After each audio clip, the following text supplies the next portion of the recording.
60년 만에 다시 만난 첫사랑. 그녀는 날 기억하지 못했다. 60년 전 사랑한 그 사람을 요양원에서 마주쳤습니다. 하지만 그녀는 저를 전혀 기억하지 못했어요. 그런데 그녀가 남긴 일기장에서 제 이름을 발견했을 때 저는 온몸이 떨렸습니다. 이것은 치매에 걸린 첫사랑과 82세 할아버지의 마지막 사랑 이야기입니다. 일화 60년 전 그녀를 만난 날. 1963년 봄, 저는 22살 청년이었습니다.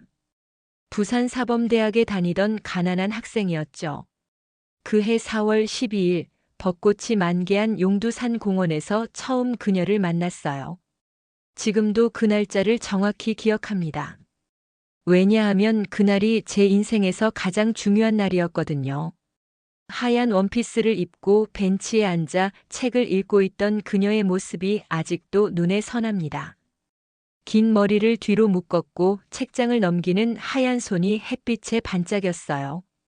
저는 한참을 멀리서 바라보다가 용기를 내어 다가갔습니다. 실례합니다. 혹시 그 책, 젊은 베르테르의 슬픔인가요? 떨리는 목소리로 말을 걸었을 때 그녀가 천천히 고개를 들어 저를 바라봤어요. 그리고 환한 미소를 지었습니다. 그 미소 하나로 제 세상이 바뀌었어요. 네, 맞아요. 독일 문학에 관심이 있으세요? 목소리도 참 예뻤어요. 맑고 부드러운 목소리였습니다. 그녀의 이름은 김영희, 19살의 부산 여자사범학교 학생이었어요. 저보다 3살 어렸죠. 사실 저도 문학을 좋아해서요. 괴테의 작품을 읽고 있었는데 우연히 같은 책을 읽고 계시는 것 같아서.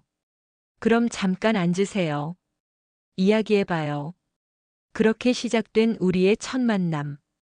그날 오후 내내 우리는 벚꽃 아래서 문학과 꿈에 대해 이야기했어요. 그녀는 시골의 가난한 아이들을 가르치는 선생님이 되고 싶다고 했고, 저는 막연하게나마 소설가가 되고 싶다고 말했죠. 제 꿈은 작은 시골 학교에서 아이들에게 글을 가르치는 거예요. 글을 읽고 쓸 줄 모르는 아이들이 너무 많거든요. 그녀의 눈이 반짝였어요. 꿈을 말할 때의 그 진지한 표정을 잊을 수가 없습니다. 저는 언젠가 사람들의 마음을 움직이는 소설을 쓰고 싶어요. 아직 어떤 이야기를 쓸지는 모르겠지만 언젠가 당신이 쓴 소설을 꼭 읽어보고 싶어요. 그녀의 말에 가슴이 뛰었습니다. 그날 밤 집으로 돌아가는 길에 저는 하늘의 별들이 모두 제게 미소 짓는 것 같았어요. 좁은 골목길을 걸으면서도 발걸음이 춤을 추는 것 같았습니다. 그 다음 주부터 매주 토요일 오후 이 시마다 우리는 용두산 공원에서 만나기로 약속했어요. 첫 번째 데이트에서 그녀는 손수 만든 주먹밥을 가져왔습니다. 많이 드세요. 학생이시니까 제대로 못 드실 것 같아서. 김치와 멸치를 넣어 만든 주먹밥이었는데 지금까지 먹어본 음식 중에서 가장 맛있었어요. 그녀의 마음이 들어가서 그런 것 같았습니다. 두 번째 만남에서는 영도대교를 걸었어요. 그때는 지금의 영도대교가 아니라 일제강점기에 만들어진 도계교였습니다. 다리가 올라갔다 내려갔다 하는 모습을 보며 그녀가 말했어요. 신기하지 않나요? 배가 지나갈 때마다 다리가 인사를 하는 것 같아요.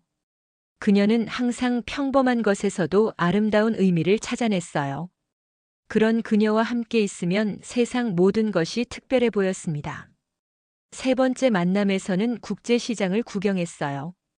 전쟁 후 미군 부대에서 흘러나온 물건들을 파는 좌판들이 즐비했죠.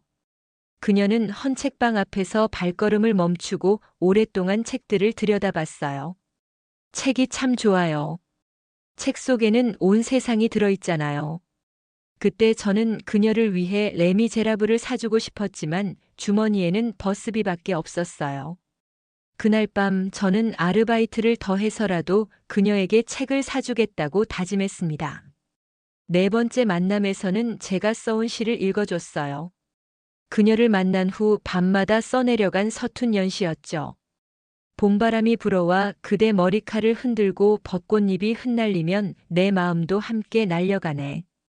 당신의 시를 듣고 있으면 마음이 따뜻해져요. 계속 써주세요. 그녀가 그렇게 말할 때마다 저는 더 좋은 시를 써야겠다고 다짐했습니다. 그해 여름 해운대 바닷가에서 함께 일출을 보러 갔어요. 새벽 5시에 일어나 첫 차를 타고 해운대로 향했죠. 와, 정말 아름다워요. 수평선 너머로 떠오르는 태양을 보며 그녀가 감탄했어요. 그리고 조용히 제 손을 잡았습니다. 그 순간 저는 이 사랑이 영원할 것이라고 믿었어요. 그녀의 손은 작고 따뜻했습니다. 이화 이별의 편지 한 장. 1964년 겨울, 갑작스럽게 이별이 찾아왔습니다. 그해 12월 19일, 평소처럼 용두산 공원으로 향했는데 그녀가 오지 않았어요.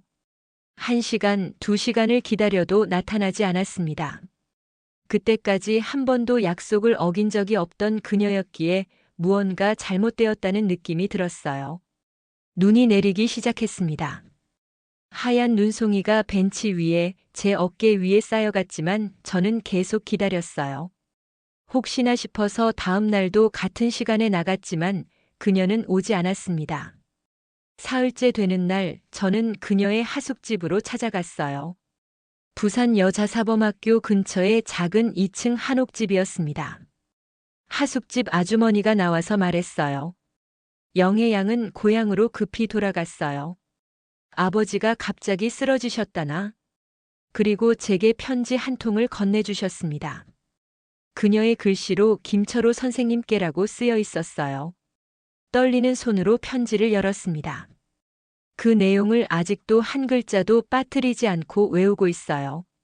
철호 오빠, 갑작스럽게 편지로 인사드려 죄송합니다. 아버지께서 뇌중풍으로 쓰러지셔서 고향인 진주로 급히 내려가게 되었어요. 집안 형편상 학교를 그만두고 아버지를 돌봐야 할 것 같습니다. 오빠와 함께했던 1년 8개월, 제 인생에서 가장 행복한 시간이었어요. 용두산 공원의 벚꽃, 영도대교의 일몰, 해운대의 새벽. 모든 것이 꿈만 같았습니다. 하지만 이제 현실로 돌아가야 해요. 가난한 농가의 딸인 제가 감히 꿈꿀 수 없는 사랑이었는지도 모르겠어요. 오빠는 훌륭한 소설가가 되실 분이고 저는 그저 시골의 평범한 여자일 뿐이니까요. 오빠, 저를 잊어주세요. 그리고 꼭 훌륭한 소설가가 되세요. 언젠가 오빠의 책이 나오면 꼭 읽어보겠습니다. 안녕히 계세요. 마이너스 영희가 편지를 읽고 또 읽었습니다. 눈물이 종이 위에 떨어져 글씨가 번졌어요. 저는 즉시 진주로 가는 기차표를 사려고 했지만 정확한 주소를 몰랐어요. 진주시 어디인지 연락처는 어떻게 되는지 아무것도 알 수 없었습니다. 그 후 몇 년간 저는 그녀를 찾아다녔어요. 진주에 있는 초등학교마다 편지를 보냈고 교육청에도 문의해봤지만 김영이라는 이름의 선생님은 찾을 수 없었어요. 혹시나 해서 부산 사범학교에도 연락해봤지만 개인정보는 알려줄 수 없다는 답변만 돌아왔습니다. 1967년 저는 군대에 갔어요. 군 복무 중에도 그녀를 잊지 못했습니다. 편지를 쓸 곳은 없었지만 일기장에 그녀에게 보내는 편지를 매일 썼어요. 영희야, 오늘도 너를 그리워한다. 내가 좋아하던 별들이 오늘 밤에도 밝게 빛나고 있어. 너도 같은 하늘을 보고 있을까? 제대 후에도 계속 찾았어요. 1970년대에는 신문에 신방 찾습니다 광고까지 냈었죠. 1963년 부산 여자사범학교 재학 중이던 김영애 양을 찾습니다라는 작은 광고였어요. 하지만 아무런 연락이 오지 않았습니다. 차마 다시 만날 수 있을까? 세월이 흘러 저는 결혼을 했습니다. 1975년 34살의 나이에 중매로 만난 여성과 결혼했어요. 착하고 현실적인 아내였지만 제 마음 한구석에는 항상 영희가 자리하고 있었습니다. 아내에게는 미안했지만 그녀를 완전히 잊을 수는 없었어요. 아이들이 태어나고 직장 생활에 바쁘게 살아가면서도 가끔 그녀가 떠올랐습니다.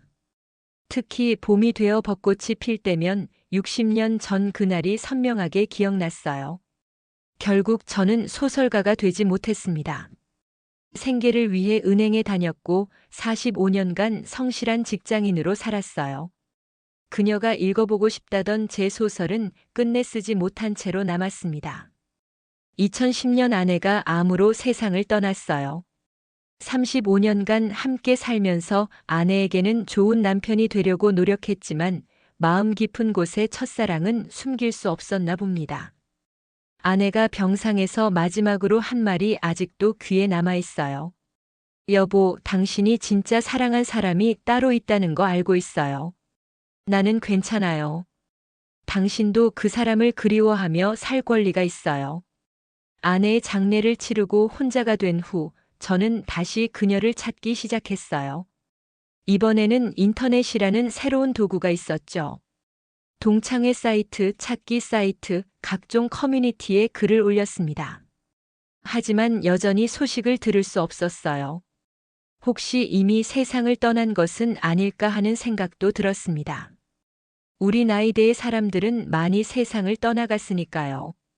2020년 코로나19가 시작되었을 때 저는 77세였어요. 건강이 예전 같지 않았고 혼자 사는 게 점점 힘들어졌습니다. 자식들이 요양원 입소를 권했지만 저는 거부했어요. 혹시나 그녀가 저를 찾아올지 모른다는 마지막 희망 때문이었습니다. 하지만 2022년 겨울 집에서 넘어져 고관절을 다친 후로는 더 이상 혼자 살 수 없게 되었어요. 결국 부산 해운대구에 있는 햇살 요양원에 입소하게 되었습니다. 요양원에 들어가는 날 저는 그녀와의 추억이 담긴 낡은 상자 하나를 챙겨갔어요. 그 안에는 그녀가 준 편지, 함께 찍은 사진 한 장, 그리고 제가 그녀를 위해 썼던 시들이 들어 있었습니다. 아마 이제 그녀를 만날 수 없겠구나. 요양원 침대에 누워 그렇게 생각했어요. 하지만 운명은 참 묘한 것 같습니다. 사화 요양원에서의 재회. 2023년 3월 15일, 제가 요양원에 입소한 지 석 달째 되던 날이었어요. 그날 오후 새로운 입소자가 왔다는 소식을 들었습니다. 82세 여성으로 치매 증상이 있다고 했어요. 할아버지, 새로 오신 분이 같은 병동에 계실 거예요. 인사라도 드려보세요. 간병인이 그렇게 말했지만 저는 별로 관심이 없었어요. 요양원에서 새로운 인간관계를 만들고 싶지 않았거든요. 그런데 그날 저녁 식당에서 저녁을 먹고 있는데 한 할머니가 제 옆 테이블에 앉으셨어요. 저는 처음에는 고개도 돌리지 않았습니다. 할머니, 드시지 않으면 약 드시기 전에 먹어야 해요. 간병인이 그 할머니에게 말하는 소리가 들렸어요. 그때 그 할머니가 대답하는 목소리를 들었습니다. 네, 알겠어요. 그런데 여기가 어디인지 기억이 안 나네요.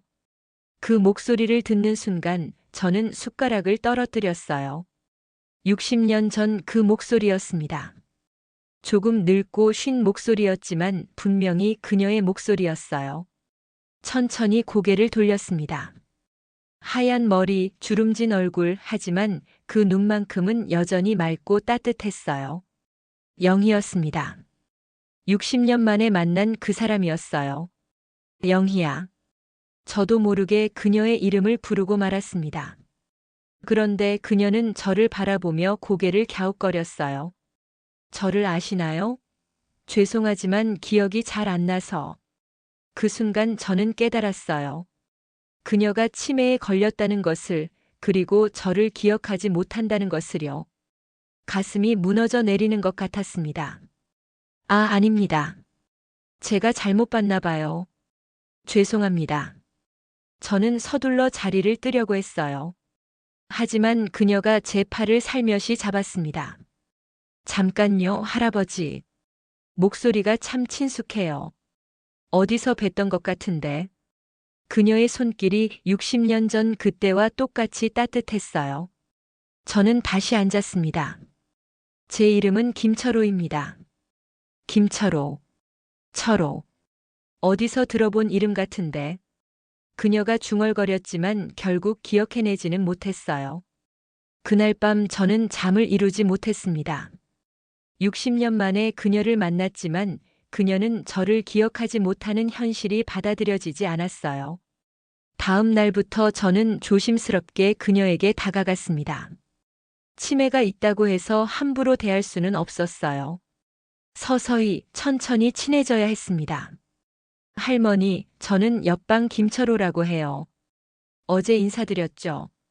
아, 네. 안녕하세요. 저는, 저는, 그녀가 자신의 이름을 기억하지 못해 당황하고 있을 때 저는 조용히 말했어요. 영희 할머니시죠? 네, 맞아요. 영희. 김영희예요. 어떻게 제 이름을 아세요? 간병인에게 들었어요.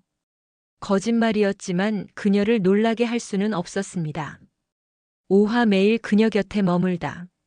그날부터 저는 매일 그녀 곁에 있었어요. 아침에 일어나면 제일 먼저 그녀의 방을 찾아가고 식사 시간에는 같은 테이블에 앉고 오후에는 요양원 정원을 함께 걸었습니다. 치매 때문에 그녀는 매일매일을 새롭게 시작했어요. 어제 함께 시간을 보냈어도 오늘은 저를 처음 보는 사람처럼 대했습니다. 처음에는 마음이 아팠지만 점차 익숙해졌어요. 안녕하세요. 저는 김철호예요. 옆방에 살고 있어요. 매일 아침마다 저는 똑같은 인사를 했고 그녀는 매일 새로운 표정으로 저를 맞아주었습니다. 아, 네. 안녕하세요. 반가워요. 가끔은 하루에도 몇 번씩 제 이름을 잊어버렸어요. 하지만 신기한 것은 저에 대한 친근감은 잊지 않는다는 거였어요. 제 얼굴을 보면 항상 미소를 지었고 제 말에 귀를 기울였습니다. 할아버지는 참 친절하세요. 왜 이렇게 저에게 잘해주시는 거예요? 그녀가 그렇게 물으면 저는 항상 같은 대답을 했어요. 할머니께서 좋은 분이니까요. 어느 날 그녀가 갑자기 제 손을 잡더니 말했어요. 할아버지, 저 어릴 때 꿈이 선생님이 되는 거였어요. 아이들을 가르치고 싶었는데. 그런데 왜 선생님이 되지 못했는지 기억이 안 나네요. 그 순간 저는 알았어요. 그녀의 깊은 기억 속에는 여전히 그때의 꿈이 살아있다는 것을요. 분명 좋은 선생님이 되셨을 거예요. 정말 그럴까요? 네, 확신해요. 사실 저는 그녀가 선생님이 되었는지 몰랐어요. 하지만 그녀의 마음을 위로해주고 싶었습니다. 봄이 되어 요양원 정원에 벚꽃이 피었을 때 저는 그녀를 데리고 나가 함께 벚꽃을 보았어요. 참 예뻐요. 벚꽃을 보면 마음이 설레요. 왜 그럴까요? 봄이니까요. 봄은 누구에게나 설렘을 주죠. 그녀가 벚꽃잎을 하나 따서 제 손바닥에 올려주었을 때 저는 60년 전 용두산 공원의 그날이 떠올랐어요. 그때도 그녀는 이렇게 벚꽃잎을 제게 주었었죠. 여름이 되자 그녀의 상태가 조금 더 나빠졌어요. 간혹 저를 아들로 착각하기도 했고 때로는 아버지라고 부르기도 했습니다. 하지만 저는 그녀가 누구라고 생각하든 상관없이 곁에 있어줬어요. 아버지, 왜 이렇게 늦게 오셨어요? 기다렸잖아요. 미안하다, 딸아. 일이 있어서. 그녀가 저를 아버지라고 부를 때면 저는 그녀의 아버지가 되어 주었어요. 그녀가 불안해하지 않도록, 외롭지 않도록 말이죠. 어떤 날은 제게 어린아이처럼 행동했어요. 할아버지, 저 배고파요. 엄마는 언제 와요? 금방 올 거야. 조금만 기다려. 그런 그녀를 보면 가슴이 아팠지만 동시에 소중했어요. 비록 저를 기억하지는 못하지만 제가 그녀를 돌볼 수 있다는 것만으로도 행복했거든요. 6화 마지막 날. 어느 날 아침 평소보다 일찍 요양원에 도착했다. 간병사가 나를 보더니 조심스럽게 말을 건넸다. 어르신, 오늘 수민 할머니 상태가 많이 안 좋으세요. 의사 선생님이 가족들에게 연락하라고 하셨어요. 가슴이 철렁 내려앉았다. 그래도 침착하게 그녀의 방으로 향했다. 문을 열자 평소보다 더 작아 보이는 그녀가 침대에 누워 있었다. 숨소리가 가늘고 불규칙했다. 수민아. 조심스럽게 그녀의 손을 잡았다. 차갑고 가냘픈 손이었다. 60년 전 처음 손을 잡았을 때는 그렇게 따뜻하고 부드러웠는데 그녀가 천천히 눈을 떴다. 희미한 시선이 나를 향했다. 누구? 세요? 또다시 나를 기억하지 못했다. 하지만 이제는 슬프지 않았다. 오히려 고마웠다. 마지막까지 그녀 곁에 있을 수 있다는 것만으로도 그냥 할아버지예요. 수민 씨 옆에 있어주러 온 할아버지. 고마워요. 작은 목소리로 중얼거렸다. 그리고 다시 눈을 감았다. 하루 종일 그녀 곁에 앉아 있었다. 가끔 깨어나면 물을 조금씩 먹여주었다. 60년 전 읽어주었던 시를 다시 낭송해 주었다. 김소월의 진달래꽃이었다. 나 보기가 역겨워 가실 때에는 말없이 고이 보내드리리다. 그녀의 입가에 희미한 미소가 스쳤다. 혹시 기억하는 걸까? 아니면 그냥 좋은 꿈을 꾸는 걸까? 저녁이 되자 그녀의 딸이 급히 달려왔다. 40대 후반쯤 되어 보이는 여성이었다. 수민이와 닮은 구석이 있었다. 어머니. 딸이 그녀의 손을 잡고 눈물을 흘렸다. 나는 조용히 자리를 비켜주려 했다. 할아버지 가지 마세요. 어머니가 할아버지 이야기를 자주 하셨어요. 저 이야기를요? 네. 친절한 할아버지가 매일 와서 이야기해 주신다고 하셨어요. 고맙습니다. 밤이 깊어갔다. 그녀의 호흡이 점점 얕아졌다. 딸은 잠깐 화장실에 간 사이였다. 갑자기 그녀가 눈을 떴다. 이번에는 평소와 달랐다. 맑고 또렷한 눈빛이었다. 진호야. 심장이 멈출 뻔했다. 내 이름을 불렀다. 60년 만에 처음으로. 수민아. 나야 진호야.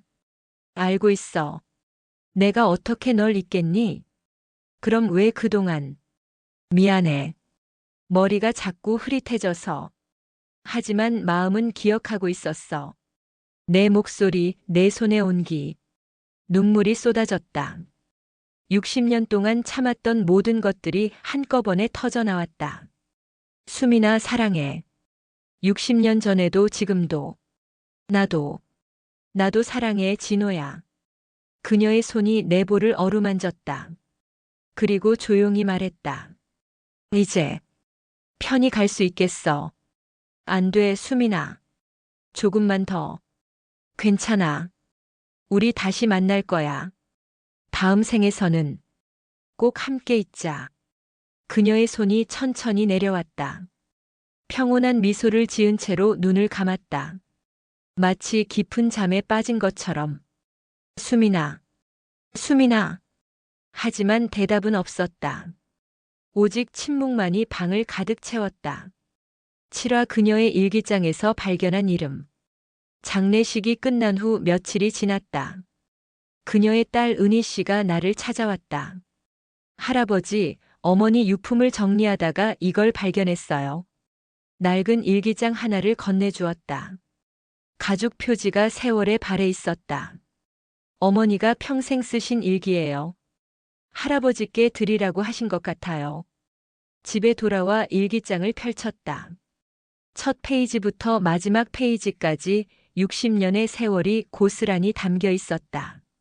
1963년 4월 15일. 오늘 진호를 만났다.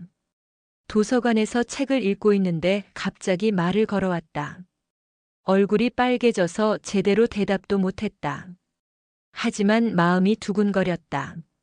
1963년 5월 20일.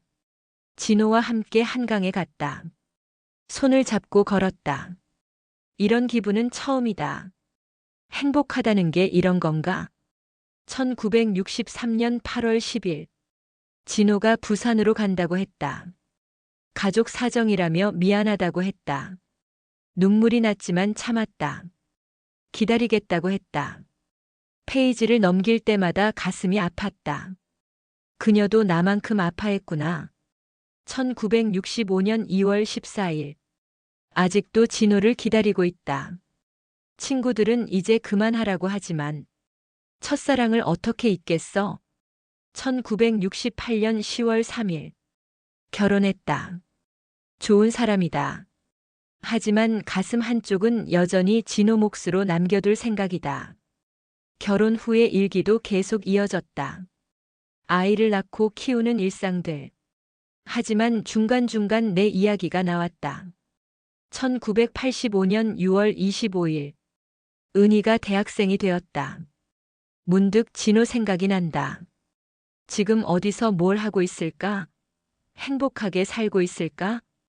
2010년 4월 15일. 진호를 만난 지 오늘로 47년이 되었다.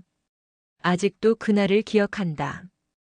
도서관에서 읽던 책, 그의 목소리, 떨리던 마음. 그리고 요양원에 입원한 후의 일기들. 2023년 3월 2일. 요양원에 왔다. 머리가 자꾸 흐릿해진다. 가끔 어제 일도 기억이 안 난다. 무섭다. 2023년 5월 10일. 오늘 낯선 할아버지가 오셨다. 왠지 친근했다. 목소리가 어디서 들어본 것 같은데. 2023년 7월 20일. 그 할아버지가 또 오셨다. 나를 보는 눈빛이 특별하다. 혹시, 설마. 2023년 9월 15일. 확신한다. 그분이 진호다. 목소리, 눈빛, 모든 게 그대로다. 하지만 내가 먼저 알아봤다고 말하기가 부끄럽다. 60년이나 지났는데. 충격이었다. 그녀는 알고 있었다. 처음부터 나를 알아보고 있었다. 2023년 11월 30일. 매일 와주는 진호가 고맙다. 하지만 내 기억이 점점 사라져간다. 이름도 얼굴도. 마음만은 기억하고 싶은데. 2024년 1월 5일. 오늘은 진호가 누구인지 정말 기억이 안 났다. 미안했다. 하지만 따뜻한 느낌은 남아있었다. 마지막 페이지에 도달했다. 떨리는 손으로 펼쳤다. 2024년 2월 10일. 진호야, 이 글을 내가 읽고 있다면 나는 이미 내 곁을 떠났을 거야. 미안해. 마지막에 제대로 인사도 못했네. 60년 동안 널 사랑했어. 결혼해서 다른 사람과 살았지만 내 마음 한구석은 항상 내 것이었어. 요양원에서 다시 만났을 때 정말 기적 같았어. 비록 치매 때문에 제대로 표현하지 못했지만 매일 내가 와주는 것만으로도 행복했어. 내 목소리를 들으며 잠드는 밤이 가장 평온했어. 고마워, 진호야. 나를 끝까지 사랑해줘서. 그리고 미안해. 더 오래 기억하지 못해서. 다음 생에서는 꼭 함께하자. 그때는 헤어지지 말고. 너를 영원히 사랑하는 수민이가. 일기장을 덮었다. 눈물이 멈추지 않았다. 그녀도 나만큼 사랑했구나. 60년 내내. 8화 그녀의 딸과의 첫 대면. 은혜 씨가 다시 찾아왔다. 이번에는 차 한 잔을 마시자고 했다. 근처 카페에서 마주 앉았다. 그녀는 어머니를 닮아 온화한 인상이었다. 할아버지, 어머니 일기 읽어보셨죠? 네. 읽었습니다. 어머니가 할아버지 이야기를 자주 하셨어요. 60년 전 사랑했던 사람이라고. 처음에는 그냥 옛 추억 이야기인 줄 알았는데. 은희 씨가 가방에서 낡은 사진 몇 장을 꺼냈다. 이것들도 어머니 유품에서 나왔어요. 첫 번째 사진을 보는 순간 숨이 멎었다. 60년 전 한강에서 찍었던 우리 사진이었다. 젊은 내가 수민이 어깨에 손을 올리고 웃고 있었다. 이 사진. 어머니가 평생 간직하고 계셨어요. 아버지도 모르게. 미안합니다. 제가. 아니에요. 오히려 감사해요. 어머니의 첫사랑이 할아버지였다니. 어머니가 마지막에 그렇게 평온할 수 있었던 이유를 알겠어요. 은희 씨가 두 번째 사진을 보여주었다. 내가 수민이에게 보낸 편지들이었다. 60년 전에 쓴 내 글씨가 그대로 남아 있었다. 이 편지들도 어머니가 버리지 않으셨어요. 가끔 꺼내서 읽으시곤 했죠. 편지 중 하나를 읽어보았다. 사랑하는 수민이에게. 부산에 내려온 지 벌써 한 달이 되었습니다. 매일 서울 생각, 수민이 생각만 합니다. 빨리 돌아가서 수민이를 만나고 싶어요. 조금만 더 기다려주세요. 꼭 돌아가겠습니다. 진호가. 하지만 나는 돌아가지 못했다. 아버지의 사업이 망하고 온 가족이 뿔뿔이 흩어졌다. 연락조차 할 수 없었다. 할아버지 괜찮으세요? 네, 괜찮습니다. 어머니가 마지막에 하신 말씀이 있어요. 진호에게 고맙다고 전해달라고 하셨어요. 마지막까지 곁에 있어줘서 고맙다고. 가슴이 먹먹했다. 그리고 할아버지께 부탁이 있어요. 뭐든지 말씀하세요.